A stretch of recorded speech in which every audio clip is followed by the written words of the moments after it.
This video is part 3 in our series on the Great Tribulation. Jesus issued a warning about the future Great Tribulation in Matthew 24:21 when he said, "For then there will be great tribulation, such as has not occurred since the beginning of the world until now, nor ever will." The Great Tribulation will begin immediately following the abomination of desolation event that Jesus spoke of just a few verses earlier in verse 15, when the Antichrist goes into the rebuilt Jewish temple to abolish the sacrifice and proclaim himself as God. Daniel 12:11 informs us that from the time that the regular sacrifice is abolished and the abomination of desolation is set up, there will be 1290 days. The 1290 days come to an end on the last day of Daniel's 70th week. There are 1260 days for the first 3.5 years and 1260 days for the last 3.5 years. If we start at the end of the 7 years and count backwards 1290 days, we discover from Daniel 12:11 that the abomination of desolation event will start 30 days before the exact middle of the last 7 years. And this being the case, the Great Tribulation that Jesus warned about will also begin 30 days before the exact middle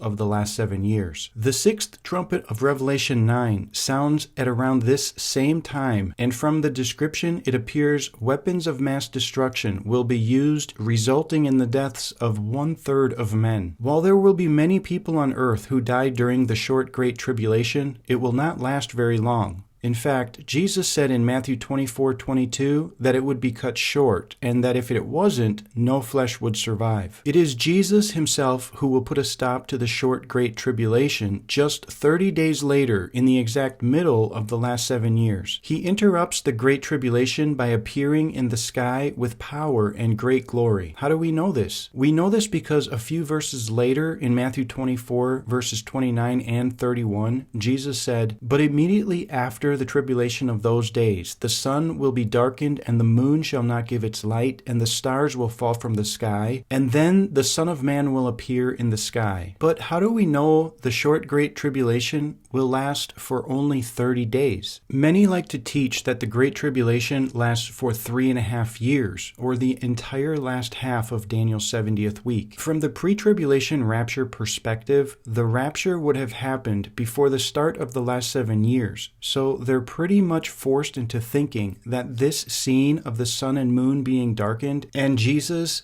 appearing in power and great glory immediately after the tribulation of those days is speaking of the second coming at the end of the 7 years. And therefore, they conclude that in verse 31, where it says, "He will send forth his angels with a great trumpet, and they will gather together his elect," is not speaking of the rapture at all. This has always been a problem for those who hold to the pre-trib rapture, because the way this viewpoint interprets these verses leaves these scriptures seeming a bit disjointed and uncoordinated. But from the midweek rapture viewpoint, the scene that Jesus describes of the sun and moon being darkened, the stars falling from the sky, the sound of the great trumpet, the Son of Man coming in the clouds and sending the angels to gather the elect, is a very natural progression of the events of Matthew chapter 24. Why all of this will unfold in the middle of the 7 years instead of at the end has much to do with the seventh and last trumpet of Revelation 11, but it has even more to do with the sun and moon being darkened and the stars falling from the sky. You see, there are timing indicators given to us about these future events in the book of Revelation and in the writings of the prophets, showing very distinctly that these things occur in the middle of the last 7 years. I encourage you to check out my upcoming video called "Why I Left Pre-Trib for Midweek," where I will be revealing to you the very specific verse in Revelation 6 that started me on the path to changing my whole way of thinking about the timing of the rapture. I needed to bring this up because I have found that some people are not used to thinking of the Great Tribulation as lasting for only 30 days. But Jesus is the one that said it would be cut short. And a Great Tribulation lasting a grueling 3.5 years does not sound very short to me. Not to mention, a lengthy 3.5-year Great Tribulation just doesn't fit in at all with the narrative of the other events of the last half of Daniel's 70th week. The last 3.5 years is described as the time of God's wrath under the seventh trumpet in Revelation 11:18, as the time of the wrath of the Lamb under the sixth seal of Revelation 6 verse 16, and the time when the seven angels pour out the seven golden bowls full of the wrath of God in Revelation 15:17. But nowhere is the last 3.5 years called the time of Great Tribulation. The Great Tribulation has its own time and purpose, and we know it's short-lived. Likewise, the time of God's wrath has its own time and purpose, and it's unmistakable that it lasts for the entire last 3.5 years. The time of the Great Tribulation does not overlap with the time of God's wrath. They serve two entirely different purposes. We do see, however, that the Great Tribulation ends abruptly by the coming of God's wrath and the wrath of the Lamb at the appearing of Jesus. Paul said, "When the Lord Jesus is revealed from heaven with his mighty angels in flaming fire, taking vengeance on those who do not know God, when he comes in that day to be glorified in his saints." And just so there's no confusion, Paul clarified just a few verses later in chapter 2 verse 1 that he's referring to the day of the rapture and not the second coming, when he wrote, "With regard to the coming of the Lord Jesus and our gathering together to him."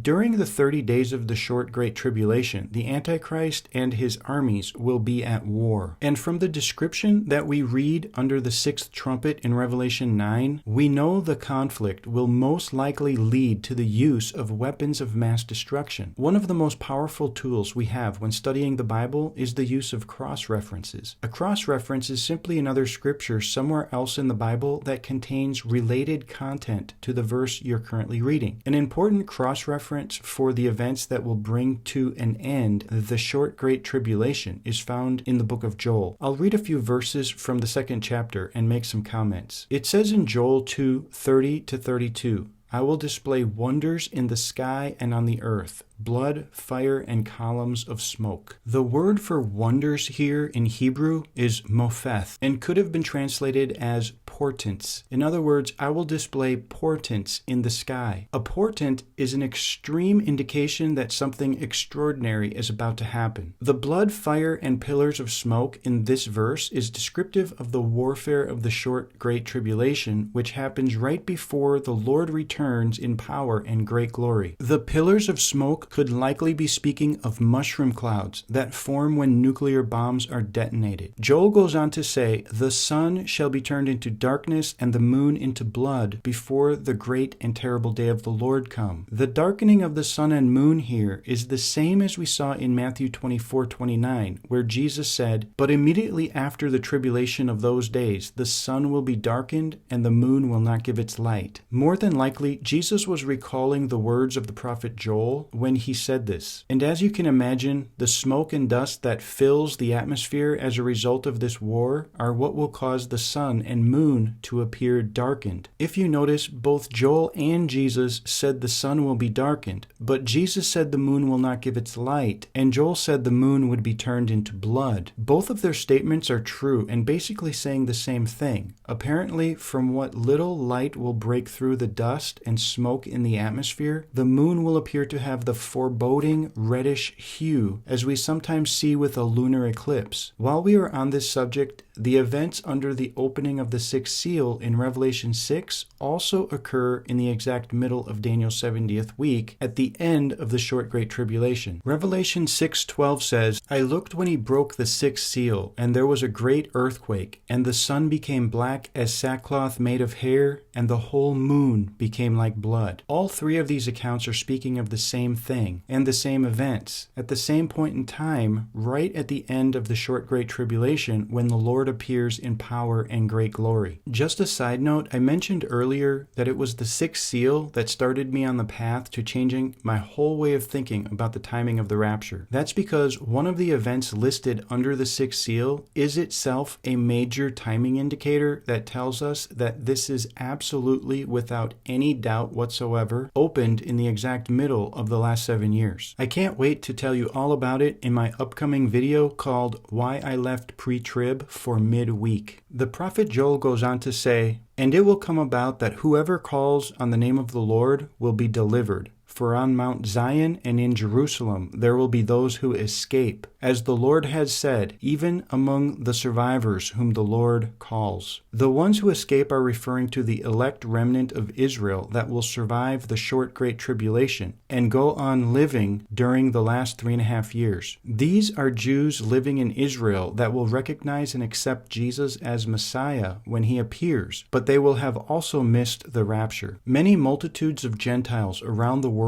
who are unbelievers will also become true followers of Christ when they see him appear in power and great glory. They will be the saints, many of which will be martyred during the last half of Daniel's 70th week. Joel 3:1 speaks of Judah and Jerusalem beginning to be restored when the Lord appears. The city of Jerusalem will fall to the Antichrist during the short Great Tribulation, but when Jesus appears in power and great glory, he will claim Jerusalem as his city, and he will from then on protect it from the Antichrist during the last 3.5 years. It is significant that we don't see the Antichrist ruling over Jerusalem after the end of the short Great Tribulation or during the last 3.5 years. Zechariah 13:8 says, "And it will come about in all the land, declares the Lord, that 2 parts in it will be cut off and perish, but the third will be left in it." During the wars of the short Great Tribulation, 2/3 of those living in the land of Israel will either be killed or exiled. This development will begin at the time of the abomination of desolation, 30 days before the middle of the 7 years. 1/3 of the people of all Israel will remain in the land. A few verses later, in Zechariah 14:2, we see what will happen to the city of Jerusalem during the time of the short Great Tribulation. It says, "For I will gather all nations against Jerusalem to battle, and the city will be captured, the houses plundered, the women ravished, and half of the city exiled. But the rest of the people will not be cut off from the city." The word rest here, as in the rest of the people, could have been translated as remnant. These are part of the elect remnant of Israel that will survive. As Daniel 12:1 says, "Now at that time, Michael, the great prince who stands guard over the sons of your people, will arise, and there will be a time of distress, such as never occurred since there was a nation until that time. And at that time your people, everyone who is found written in the book, will be rescued." The time of great distress here is the short Great Tribulation. It is also very significant that this verse mentions that the archangel Michael will arise. Revelation 12:1 tells us that right in the middle of Daniel's 70th week, Michael and his angels go to war in heaven with Satan and his angels. This is not a war in God's heaven, but in the heavenlies,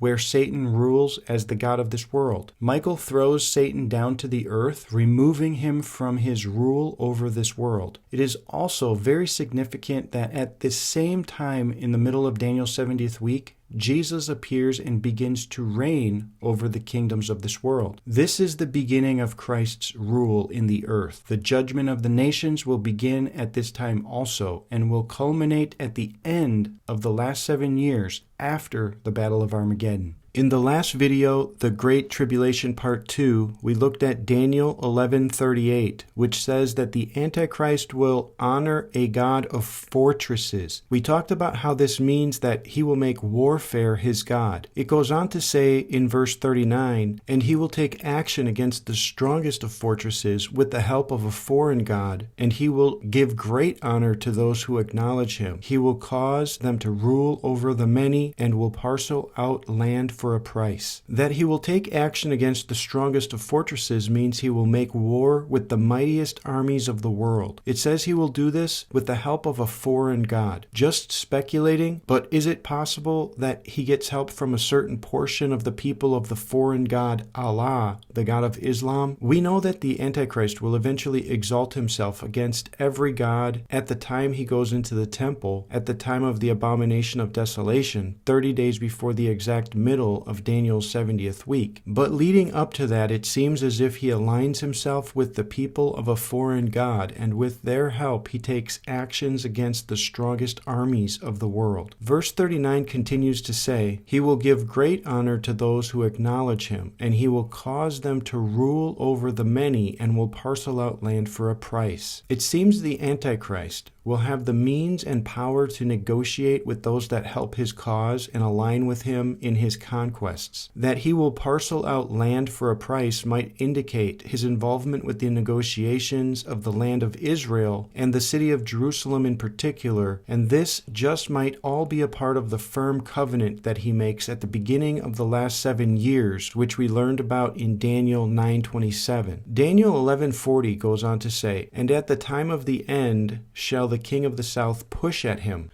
After the Antichrist moves into Palestine and takes the city of Jerusalem, he performs the abomination of desolation in the temple. That's when the king of the south pushes at him. The king of the south is most likely referring to Egypt, possibly along with Libya and Ethiopia. "And the king of the north shall come against him like a whirlwind, with chariots and with horsemen and with many ships, and he shall enter into the countries and shall overflow and pass over." The king of the north is speaking of the Antichrist. When Egypt, the king of the south, pushes at him, he will lead his armies in a massive military move to those countries directly south of Israel. He shall enter also into the glorious land, and many countries shall be overthrown. But these shall escape out of his hand, even Edom and Moab, and the chief of the children of Ammon. He shall stretch forth his hand also upon the countries, and the land of Egypt shall not escape. But he shall have power over the treasures of gold and of silver, and over all the precious things of Egypt, and the Libyans and the Ethiopians shall be at his steps. The glorious land is referring to the land of Israel. Apparently, while he moves to the south to overthrow many countries, he will leave some occupying forces in the land of Israel to continue the military operations he started around the time of the abomination of desolation event. But tidings out of the east and out of the north shall trouble him. Therefore he shall go forth with great fury to destroy and utterly to make away with many. The military operations he conducts against the king of the south will probably be over very quickly as a week or two. At the time he is in the south, he gets reports that armies of the east and north are amassing against him. These are armies that are east and north in relation to Israel. Perhaps they include countries such as Iran, Afghanistan, Pakistan, India, and China. This amassing army is the same 200 million man army of the sixth trumpet of Revelation chapter 9. The Antichrist will collide with this massive army in the region of Palestine toward the end of the short Great Tribulation. This epic battle is why Jesus said that if those days had not been cut short, no one would survive. These are the dramatic events that lead up to the all-important time of Jesus appearing in power and great glory at the end of the short Great Tribulation. After all of this, the Antichrist will have lost control of Jerusalem, but will set up camp nearby during the last half of Daniel's 70th week. Daniel 11:45 says, "And he will pitch the tents of his royal pavilion between the seas and the beautiful holy mountain. Yet he will come to his end, and no one will help him." The holy mountain is in Jerusalem, and the seas are probably referring to the Mediterranean Sea and the Sea of Galilee. This would place his headquarters around the valley of Jezreel, where the final battle of Armageddon will take place. Well, that concludes our 3-part series on the Great Tribulation. If you're new here, why not subscribe? New topics on Bible prophecy will be posted regularly.